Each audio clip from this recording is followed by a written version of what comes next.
Menikahi Om Tajir. Bab 013.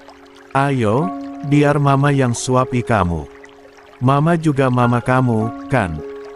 Sisi menggigit bibir dalamnya, berusaha menahan agar air matanya tidak jatuh. Mama. Mama Widuri tersenyum, mengangguk pelan. Ayo.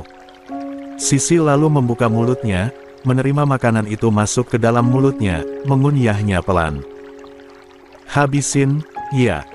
Sisi bisa sendiri, Mama. Biar Mama, sayang. Ray sampai tertegun melihat pemandangan indah itu. Ada rasa lain dalam dirinya yang merasa hangat. Makan malam itu berjalan lancar. Tidak ada hambatan walau berata papa mertua Sisi tidak bisa bergabung sebab ia sedang berada di luar kota. Setelah selesai, mereka berkumpul di ruang keluarga. Mama Widuri membuka foto-foto album lawas yang berisikan masa kecil Ray. Lucu, kan, sayang? Ray di sana hanya diam. Sibuk dengan pekerjaannya sendiri yang ia kontrol lewat ipatnya. Sisi diam-diam melirik lelaki itu. Ia akui benar-benar tampan. Apalagi saat berada dalam mode serius dengan kacamata kotak tanpa bingkai yang bertengger di hidungnya yang mancung. 54. Lelaki itu sudah seperti Cheo yang ada di dalam drama Korea kesukaannya. Sisi. Suara Mama Widuri mengalihkan perhatian Sisi. La menarik pandangannya dari Ray. Iya, Ma. Mama Widuri menatap Ray yang tengah sibuk, ia langsung tahu. La ikut tersenyum kemudian. Ganteng? Ya, sayang, suami kamu. Wajah putih Sisi memerah. Kembali ia gigit bibir dalamnya. Cocok sama kamu yang cantik banget. Nanti pasti cucu-cucu mama lucu-lucu. Panas, Sisi bisa merasakan wajah sampai kupingnya memanas. Ia teringat adegan Ray yang tengah menikmati tubuhnya, yang dimana ia tidak munafik juga menikmatinya. Percintaan panas itu, mana bisa ia singkirkan dari kepalanya. Ila bahkan mengingatnya setiap hari. Bagaimana tubuh tinggi nan kokoh itu melingkupinya, memasukinya berulang kali sampai ia menjerit sepanjang malam. Ray nggak kasar, kan, sayang? Entah sudah seperti apa ekspresinya sekarang. Widuri seperti sengaja menggodanya. Mengingat jarak kamu sama dia yang terpaut jauh, Mama cuma khawatir kalau Ray nggak bisa nahan diri. Enggak, kok, Ma. Mas Ray. Dia nggak kasar sama Sisi. Dia... Udah, nggak usah dilanjutin. Wajah kamu udah semerah kepiting rebus gitu. Maaf ya, Mama kepo. Widuri kembali sibuk dengan album foto lawas itu dan menunjukkan masa kecil Ray sampai masa dewasanya, sedangkan Ray tidak lama pergi dari sana saat menerima telepon dari seseorang. Tuan, orang tua Riko sudah berhasil kami temui. Mereka ingin bertemu langsung dengan Tuan. Juga Riko, sesuai perintah Tuan. Sudah kami amankan di suatu tempat. Dari seberang telepon sana, Ray mendapatkan laporan dari anak buahnya. Awasi anak ingusan itu dan jangan sampai melarikan diri. Besok dia harus mendapatkan apa yang harus dia dapatkan. Baik, Tuan. Ray langsung mematikan sambungan telepon itu. Ia hendak kembali ke ruang tamu untuk mengajak Sisi beristirahat. Tapi dering telepon selanjutnya membuat langkahnya terhenti. Ibu Dewi. Sesaat, Ray hanya menatap panggilan itu. Menimbang akan mengangkatnya atau tidak. Sekali. 2 kali. 3 kali. Bu Dewi tidak akan meneleponnya berulang kali jika tidak ada yang genting malam-malam begini. Pada akhirnya ia menggeser icon hijau itu. Ya, Bu. Ray. Mia. Ray. Dia muntah darah banyak banget. Dia juga mimisan. Ibu udah berusaha ngirim pesan tadi ke kamu buat ngabari, tapi kamu nggak buka-buka. Mia sekarang lemes, dia cari-cari kamu. 55. Ray tertegun beberapa saat. Mia?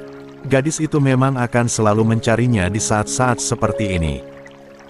Dokter sudah ambil tindakan, Bu. Sudah, Ray. Tapi yaitu, dia sekarang lemes, dan cari-cari kamu. Hapnya juga turun banget. Rencana mau transfusi. Itu salah satu alasan ibu telepon kamu. Mia butuh darah, tapi stok di rumah sakit habis, nak. Ibu disuruh ambil ke PMI buat ambil darah di sana. Rumah sakit udah konfirmasi mereka ada stok darah yang cocok sama Mia, Ray. Bapak masih belum pulang juga sejak Mia dirawat. Masih ketahan di sana. Ray menghela napas, sudah 2 hari Mia dirawat, bukan menunjukkan kemajuan, kini kondisinya malah makin mengkhawatirkan. Lelaki tampan itu diam beberapa saat. Dan suara Bu Dewi kembali menariknya. Ray, ini Mia mau bicara. Ya, Bu. Tidak beberapa lama kemudian, suara Mia terdengar dari ujung telepon itu. Mas Ray. Ya, Mia.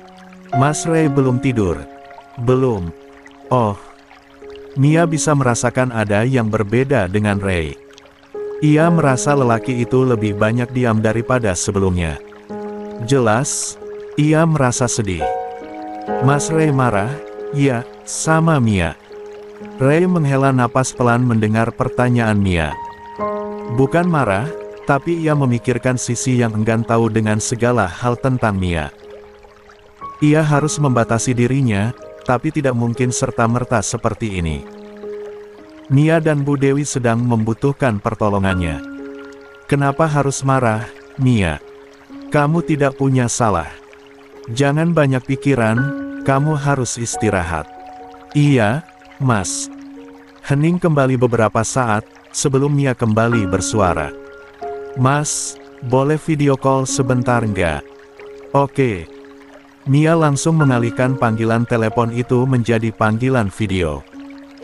Ia langsung melihat bagaimana wajah tampan tersebut memenuhi layar ponselnya, begitu juga dengan Ray, layar ponselnya dipenuhi dengan wajah cantik Mia yang begitu pucat.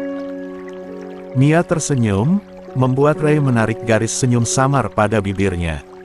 Kamu pucat, Mia. Sembuhlah dengan cepat. Banyak hal yang harus kamu lakukan. Kamu harus banyak-banyak istirahat dan jangan banyak pikiran. 56. Iya, Mas. Mia janji bakal cepat sembuh. Tapi Mas nanti kesini, enggak? Mia pengen titip bubur ayam tempat biasa. Mia lapar. Makanan rumah sakit enggak enak, Mas. Oke, nanti Mas carikan. Makasih, ya, Mas. Mas hati-hati di jalan. Salam buat Mama Widuri sama Papa. Mia sayang banget sama mereka, bilang Mia kangen. Oke, Mia. HP-nya Mia kasih Mama, ya, Mas. Ya. Tidak lama kemudian suara Bu Dewi kembali terdengar. Kamu lihat sendiri, kan? Mia pucat banget, Ray. Darahnya butuh cepat. Makanya sekalian ibu mau minta tolong ke kamu. Ya, Bu. Ray akan usahakan. Ya, Bu. Ray siap-siap dulu. Terima kasih, nak. Hati-hati di jalan. Ray kembali ke kamarnya. Ia mendapati Sisi yang sudah tertidur pulas di atas tempat tidur. Lelaki itu kemudian mendudukkan tubuhnya di sisi ranjang, matanya memandangi wajah Sisi yang cantik. Jemarinya mengusap wajah Sisi, menyentuh pipi halusnya. Sisi yang merasa terusik menggeliat, mata bulat dengan bulu mata lentik itu terbuka. Ray, Mas, Sisi. Sisi mengulas senyum tipisnya. Gadis itu kemudian menarik tangan Ray agar mendekat ke arahnya dan bergabung bersamanya. Sini. Niat hati hanya ingin melihat Sisi, ia kini malah terjebak sementara Mia membutuhkan darah cepat. Mau tidak mau ia menuruti Sisi. Ia rebahkan tubuhnya di samping sang istri lalu memeluknya dari samping. Sisi langsung meringkuk nyaman seperti anak kucing di dada suaminya. Mencoba mencari kenyamanan. Dan jujur saja, pelukan hangat Ray mampu membuatnya tenang. Kapan kamu panggil saya dengan kata imbuhan, Mas, Sisi?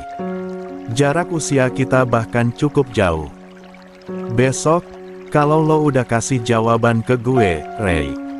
Ray kembali tertegun. Bahkan ia akan pergi malam ini ke PMI untuk mengambil darah yang dibutuhkan oleh Mia. Dan tidak bisa. Ia tidak bisa membohongi Sisi jika ingin pernikahannya dengan perempuan ini baik-baik saja. Tapi, apa Sisi akan bisa terima jika ia mengatakan yang sejujurnya? Sisi. Sisi mendongak. Mata lelah Sisi menatap mata Ray. Ray semakin tidak tega, pada akhirnya ia hanya diam dan menyimpan kecupannya di kening Sisi yang masih hangat. 57. Obat sama vitaminnya sudah kamu minum? Udah. Kalau begitu tidur lagi. Iya. Nggak sabar nunggu besok pagi. Sisi tidak menuntut Ray memberikan jawabannya sekarang, dan Ray, ia masih bungkam. Ia tidak bisa berkhianat antara ucapan dan tindakannya. Ia tidak suka mengatakan sesuatu yang tidak sesuai dengan tindakannya. Untuk itu ia masih diam. Ray kemudian mengecup puncak kepala yang harum dengan wangi sampo itu, menyadarkan sebelah pipinya di sana. Istirahat, Sisi. Iya. Hening. Tidak ada yang bersuara. Sisi mencoba kembali tidur, matanya sudah kembali berat, tapi ada sesuatu yang membuatnya tetap terjaga. Ray. Ya. Lo nggak akan ninggalin gue pas gue tidur, kan? Ray seolah kehilangan kata-katanya. Sisi seolah memiliki firasat. Enggak. Thanks. Sisi akhirnya menghela napas dengan tenang, kembali menutup mata sampai akhirnya terlelap dalam pelukan Ray. Ray hampir saja ikut tertidur kalau saja getar handphone di atas meja tidak mengusiknya. Ia meraih benda pipi itu lalu kembali melihat nama Bu Dewi di layar ponselnya. Bukan merupakan telepon, namun notifikasi pesan singkat. Ia langsung membuka pesan tersebut dan membacanya. Ray. Mia mimisan lagi. Kamu masih lama tidak, nak? Ray menghela napas, kembali meletakkan ponselnya di atas nakas tanpa membalas pesan dari Bu Dewi. Lelaki itu kembali mengecupi kepala dan wajah Sisi sebelum kemudian menyibak selimut pelan, lalu melangkah menuju walk-in closet. Ray berganti pakaian di sana. Maafin saya, Sisi. Setelah bersiap, Ray kemudian keluar dari kamarnya. Ia berlalu pergi dan membiarkan Sisi tidur di kamarnya. Tanpa Ray sadari, Sisi langsung membuka mata sesaat ia menutup pintu dengan perlahan. Gadis itu gegas menyibak selimut dan meraih ponsel Ray yang tergeletak di atas nakas. Lah segera membaca pesan-pesan itu. Baik riwayat pesan dari Bu Dewi, dan juga Mia yang mungkin tidak pernah dihapusnya. Hatinya kembali merasa panas. Seketika ia merasa ada iblis yang sedang masuk ke dalam dirinya. Kejar, Si. Biar lo yakin sana keputusan yang lo ambil nanti, lo harus tahu Ray kemana. Lo harus tahu Ray memang datang buat Mia atau bukan. Kalau ya, lo udah tahu harus gimana. Sisi berbicara pada dirinya sendiri. Tangannya segera bergerak meraih ponselnya yang juga ada di atas nakas. 58. Sana dan segera memesan taksi online. Dengan penampilan sekedarnya, meraih jaket kebesaran Ray yang tergeletak di sofa, ia langsung berlari keluar dari kamar. Menuruni anak tangga dengan terburu-buru. Sesampainya di teras, ia bisa melihat mobil Ray yang sudah melewati pagar. Dan ia segera berlari ke sana. Loh, non Sisi mau kemana? Tanya security rumah Ray. Ada urusan, Pak. Sisi tanpa banyak ingin menjawab, langsung berlari melewati pagar besar rumah itu dan masuk ke dalam taksi biru yang sudah menunggu di depan rumah. 59. Ray terus memacu mobilnya dengan kecepatan tinggi. Lah ingin menyelesaikannya dengan cepat. Ia ingin segera kembali ke rumah dan menemani Sisi. Ia ingin memeluk istrinya itu dan memperbaiki semuanya. Bisa, sangat bisa ia mengutus orang-orangnya untuk mengurus Mia. Tapi yang gadis itu inginkan dirinya. Sungguh, ia hanya ingin menolong sebagai saudara. Tidak lebih, tidak untuk apapun. Ia tahu benar selemah apa Mia. Mia pasti akan mencari dirinya jika ia tidak datang malam ini. Ya, ia harus bicara dengan Bu Dewi nanti. Membicarakan semuanya, jika istrinya tengah membutuhkan dirinya lebih banyak. Ia tidak akan selalu bisa menemani Mia seperti sebelumnya. Memikirkan semuanya, ia mendesahkan napasnya kasar.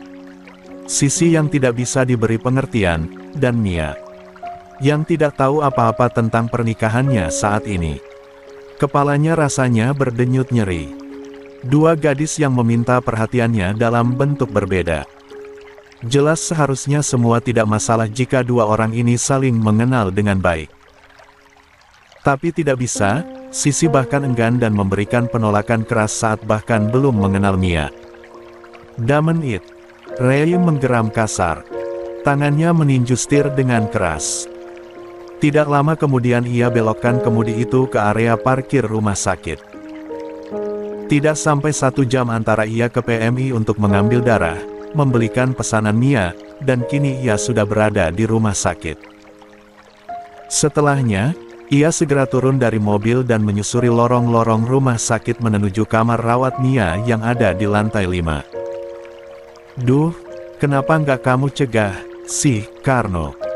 Nanti kalau ada apa-apa sama Sisi gimana? Di rumah, Widuri cemas bukan main saat mendapatkan informasi dari sang security jika Sisi keluar dari rumah dengan terburu-buru. Karno, si security berupaya melaporkan hal tersebut pada Widuri karena Ray sama sekali tidak bisa dihubungi. Sudah, Nyonya. Sudah dilarang juga sama saya. Tadi Dito juga nawarin Non Sisi supaya diantar aja, tapi si Non malah melengos naik taksi gitu aja, Nyonya. Kayaknya si ngejar dan Ray. Soalnya perginya Non Sisi itu pas dan Ray juga pergi nggak lama setelah itu. Ibu kandung Ray itu mondar-mandir cemas. Ia bahkan tidak tahu kemana perginya sang putra malam-malam begini. Dari tadi menelepon, tapi panggilannya sama sekali tidak diangkat. Apa ada pasien gawat malam gini? Wanita parubaya itu hanya bisa menerka-nerka tanpa tahu jawabannya. Duh, Sisi itu belum pulih benar. Dia bahkan lagi sakit.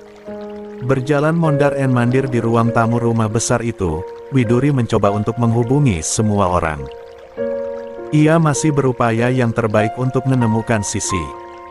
Sisi segera turun dari taksi yang membawanya ke sana kemari. Untung saja orang itu mau diajak bekerja sama dan diberi bayaran secara transfer. Hati-hati, Mbak. 60. Makasih, Mas. Sisi menatap sebentar kepergian taksi online dengan kaca sebelah sopir yang terbuka tersebut, menghargai sapaannya. Setelahnya, ia langkahkan kakinya menuju gedung rumah sakit yang ada di depannya. Ia masih bisa melihat punggung Ray yang menghilang di telan lift. Sialnya, ia kehilangan jejak di sana. Tapi bukan Sisi namanya jika tidak punya akal, setidaknya ia masih bisa melihat di lantai berapa lelaki itu turun. Sus, maaf, mau tanya. Ada pasien namanya Mia, enggak? Sampai di Nurse Station lantai 5 itu, Sisi langsung mencari tahu. Oh, ada, Mbak. Ada di kamar 502, Mbak. Silahkan lurus aja di lorong ini, lalu kamar ke-5 sebelah kanan. Baik, makasih, suster. Sama-sama, Mbak. Sisi memutar tumitnya. Ia langsung melangkah pergi menuju tempat yang sudah ditunjukkan.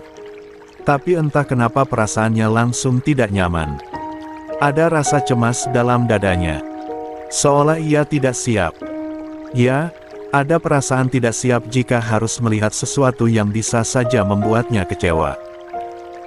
Dan benar saja, ketika ia sampai di depan kamar itu, dari balik kaca bening dengan tirai yang sedikit tersingkap.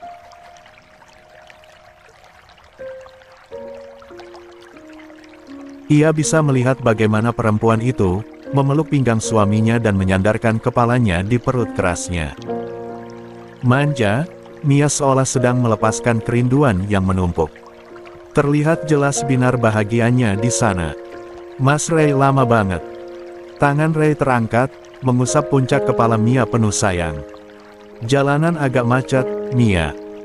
Mas langsung kesini abis dari PMI sama beli bubur kamu. Tanpa sadar kedua tangannya terkepal di samping tubuhnya. Benar saja, Sisi merasakan panas itu perlahan membakar dadanya. Mia. Perempuan itu memang terlihat bergantung pada Ray. Iya, Mas. Maaf banget udah ngerepotin Mas. It's okay. Mau makan sekarang? Mia menjauhkan wajahnya dari perut Ray dan mendongak menatap lelaki tampan itu. Mau, Mas. Lapar banget. Boleh suapin? Oke. Ray meraih paperback yang tadi ia letakkan di atas nakas. Kemudian membuka styrofoam berisi bubur yang masih hangat itu. Perlahan, satu persatu, Ray dengan sabar mengangsurkan suap demi suap makanan itu ke depan mulut Mia. Wajah gadis yang tadi begitu pucat itu perlahan memiliki warna. Bu Dewi yang menyaksikan hal itu menjadi miris sendiri. Ia memikirkan nasib Mia, bagaimana jika suatu saat Ray tidak lagi bisa lagi datang untuknya seperti saat ini. Bagaimana jika istrinya tidak terima dan meminta lelaki yang sudah dia anggap sebagai anaknya sendiri itu berhenti menemui putrinya. Memikirkan itu Bu Dewi jadi miris sendiri. Ia hanya bisa menikmati pemandangan itu dari sofa panjang yang ada di ruangan tersebut dengan perasaan yang campur aduk. Hingga pada saatnya, suara perawat membuyarkan lamunannya. 61. Permisi. Masuk, Sus. Bu Dewi langsung berdiri, mengikuti perawat yang bergerak mendekati ranjang Mia. Izin pasang infus darahnya, ya, Mbak Mia. Biar hapnya cepat naik. Iya, Mbak. Silahkan. Mia membiarkan perawat melakukan tindakannya, sedangkan ia masih sibuk melahap bubur yang ada di tangan Ray. Habisin. Iya, Mas. Tidak lama setelahnya, perawat itu selesai melakukan tugasnya. Kalau ada apa-apa bisa pencet bel aja, ya, Mbak Mia, Mas. Iya, Suster, terima kasih. Perawat itu mengemasi peralatannya. Oh, iya. Itu dari tadi ada temennya yang liatin Mbak Mia dari luar. Nggak disuruh masuk, Mbak. Mia langsung mengernyitkan keningnya. Temen? Iya, katanya temennya Mbak Mia. Saya suruh masuk tapi nunggu Mbak Mia selesai makan katanya. Mia terdiam sejenak. Rasa-rasanya ia tidak memiliki teman yang terlalu dekat. Adapun, ia sedang berada di luar negeri saat ini. Ya sudah, Mbak. Saya permisi dulu. Iya, Sus. Perawat itu pun pergi, Mia langsung menatap Ray. Siapa? Ya, Mas. Fanny kan lagi di Aussie liburan sama keluarganya. Temen kamu yang lain mungkin, Nak. Mia menggeleng. Kayaknya enggak deh, Ma. Enggak ada yang tahu selain Fanny. Ray meletakkan styrofoam yang sudah kosong itu di atas nakas, lalu mengangsurkan air putih pada Mia. Biar Mas lihat. Iya, Mas. Ray pun berdiri dari tempat duduknya, tapi belum sempat ia melangkah, pintu ruang rawat itu sudah dibuka. Ray. Lelaki itu langsung membeku. Permisi. Sisi. Iya, sayang. Udah selesai ngurusin Mianya. Komentar bab 145. Catatan penulis. 62. Semua orang yang ada di dalam ruang rawat itu tertegun. Kecuali Ray tentu saja yang membeku di tempatnya. Lantas melangkah menuju Sisi yang juga melangkah menujunya. Sisi kamu. Iya, Mas. Aku susulin kamu tadi ke sini. Aku langsung ikutin kamu waktu keluar dari kamar. Sisi begitu saja memeluk Ray dengan manja. Melingkarkan tangannya di pinggang kokoh suaminya itu. Kepalanya mendongak. Mas kaget, Ya, pasti. Mas tadi mau ngajakin aku, tapi pasti nggak tega karena aku udah tidur, kan? Ini aku bikin kejutan buat Mas. Sisi seolah bisa membaca batinnya. Bukankah itu menakjubkan? Tapi tidak, Sisi hanya mengarangnya saja. Ia sengaja mengatakan hal itu sebagai bentuk sindiran untuk Ray. Juga penegasan untuk Mia dan ibunya bahwa Ray selalu melibatkan dirinya. Tadi aku nanya sama Mbak Perawat, iseng nanya kamar pasien yang namanya Mia, ternyata benar, di sini. Sisi membingkai senyuman di wajahnya yang bahkan masih pucat walau tetap terlihat cantik. Jadi dia, yang mau Mas kenalin ke aku. Di tempatnya, Mia tertegun. Menatap ke arah Ray dengan tatapan yang tidak bisa diartikan. Sedangkan Bu Dewi, sedari tadi sudah gegas duduk di sebelah putrinya dan mengusap punggung putrinya itu lembut. Semua ini pasti akan terjadi. Kekhawatirannya yang selama ini jaga-jaga terjadilah sudah. Mia, mungkin pada akhirnya hari inilah waktunya. Waktu untuk ia mengetahui semuanya. Sisi, no. Ray menggeleng. Ia berbisik. Not now, please. Not now.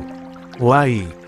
Sekarang atau besok, bukannya dia juga harus tahu. Bu Dewi masih berusaha memberikan kode pada Ray. Memberikan gelengan kepalanya. Dan Ray bisa menangkap hal itu. Keadaan Mia bisa semakin turun daripada yang sebelumnya. Padahal, baru saja kondisinya lebih baik semenjak kedatangan Ray. Ayo, ikut saya Sisi, ada hal yang harus kita bicarakan. Enggak. Kenapa, sih? Kenapa enggak di sini aja? Please. Jangan memperparah keadaan. Maksud kamu apa sih, Mas? Memperparah keadaan siapa? Mia pasti seneng kenalan sama aku.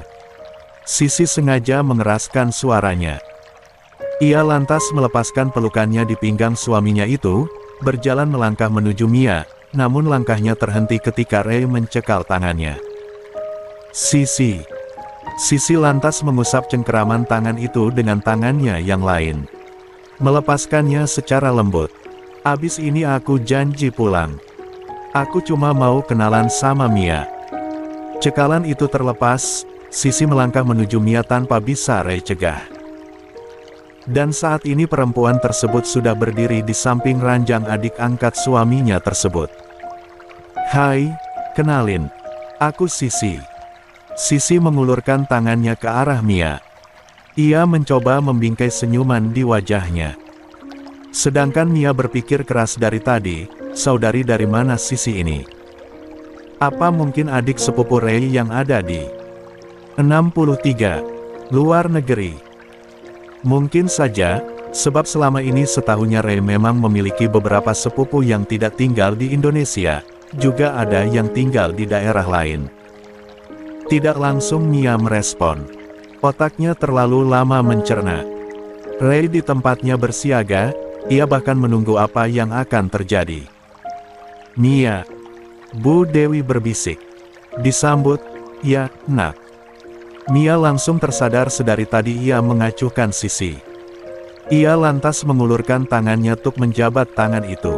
Mia. Mia lantas mengembangkan senyumannya. Duduk Sisi. Makasih. Jabatan tangan itu pun terlepas. Tapi Sisi tidak langsung duduk. Ia lantas mengulurkan tangannya ke arah Bu Dewi. Ia tahu ibu Mia itu sering mengirimi chat pada sang suami yang tadi sempat ia baca. Saya Sisi, Bu. Bu Dewi lantas menjabat tangan Sisi. Matanya menangkap sosok Sisi yang terlihat begitu cantik. Entah bagaimana ada perasaan tidak rela ketika menerima fakta bahwa posisi almarhuman putrinya sudah tergantikan. Tapi bukankah ini hidup? Semua harus terus berjalan bukan? Bu Dewi, Sisi. Senang bisa berkenalan dengan kamu. Saya juga, Bu. Jabatan tangan itu pun terlepas. Sisi kemudian duduk di kursi yang tadi ditempati oleh Ray. Gimana keadaan kamu? Udah lebih baik. Makasih, ya, udah datang ke sini, Sisi. Sama-sama. Apa yang diucapkan oleh Ray tidaklah salah. Mia memang sosok perempuan yang lembut. Ia bisa melihat itu dari caranya bicara. Suaranya bahkan mendayu rendah seperti parasnya yang ayu.